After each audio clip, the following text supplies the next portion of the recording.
nabugbog ang Pilipinas ng malalakas at mapaminsalang bagyo at lindol. Ayon sa Philippine Atmospheric, Geophysical and Astronomical Services Administration o PAGASA, nasa transition period na ang Pilipinas sa panahon ng tag-ulan dahilan ng mga minsang pag-ulan sa ilang bahagi ng bansa. Bunsod nito, ilang buwan nang naghahanda ang Metropolitan Manila Development Authority o MMDA sa posibleng pananalanta ng bagyo na posibleng magdulot ng mga pagbaha sa ilang lugar sa Kamaynilaan. Ibinahagi ni MMDA General Manager Nicolas Torre III na puspusan ang paglilinis nila ng mga estero sa National Capital Region. Partikular ang paghahango ng mga basura na nakabara sa waterways nang lumaki ang kapasidad nito sa paghawak ng tubig ulan. Kung barado kasi ang daanan ng tubig ay nagiging sanhi ito ng pag-apaw ng tubig sa mga estero na nagiging dahilan naman ng pagbaha. Sabihin natin yung sa unang tanong mo sir na preparations namin. Una talaga sir yung declogging ng waterways. Pangalawa sir, desiltation ng itong mga major river system para lumaki ang kanilang carrying capacity. Na-inspeksyon at nalinis na rin aniya ng mga otoridad ang mga pumping stations. Tiniyak ni Torre generally na gumagana ang mga pumping station na mahalaga sa pag-regulate ng baha dulot ng ulan, pwera lamang sa kapasidad ng ibang pumping station na nagkaroon ng biyak. May mga under capacity lang dahil halimbawa ang bitas natin may isa siyang pitak na sira. Ang ating Tapayan pumping station dahil nabangga ng isang napakalaking troso, sir. May pumasok na malaking troso, natanggal naman na ang troso.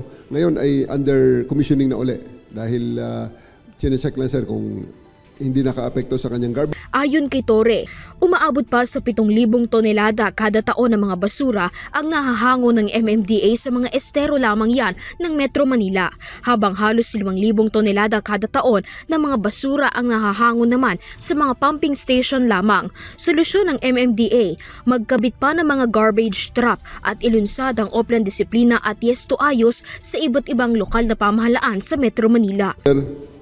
Sa side namin, dahil andyan na yung basura, meron tayong nilalagay ng mga garbage trap. Itong mga garbage trap, sir, ito yung mga napipicturean ng ating mga netizens na talagang yung portion na yan ng ating ilog, sir, puno talaga ng basura yan. Kasi, sir, doon lahat na iipon ng basura galing sa upstream.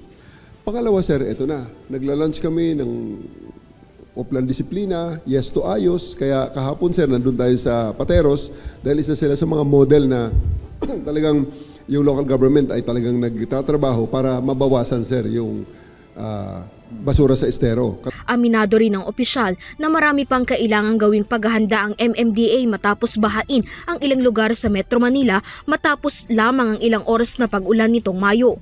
Ngunit git niya na bukod sa mga programa ng tanggapan, malaki rin anya ang maitutulong ng publiko kung may disiplina ang mga ito sa pagtatapon ng basura.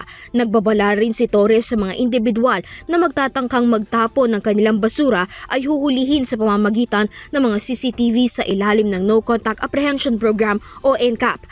Anya, posibleng pagmultahin o patawan ng community service ang mga mahuhuling lalabag sa kautusan. Sir, ang disiplina ng ating mga mamayan, bumalik muna, huwag muna magtapon. At ngayon, sir, isinama na natin ng NCAP. This coming week, abangan nila, sir, sa aming page ng MMDA na isi-share ko rin sa aking Facebook page. Yung mga nahuli namin, sir, na nagtatapon ng basura sa mga estero, huli ng ating camera. Paalala ni Torres sa publiko, ang problema sa basura na nakapipigil sa daloy ng tubig sa mga estero at pumping station ay nangangailangan ng pagtutulungan ng pamahalaan at ng mga taong nasasakupan nito. Para sa Euro TV News, Criza Lopez, sumasaludo sa bawat Pilipino.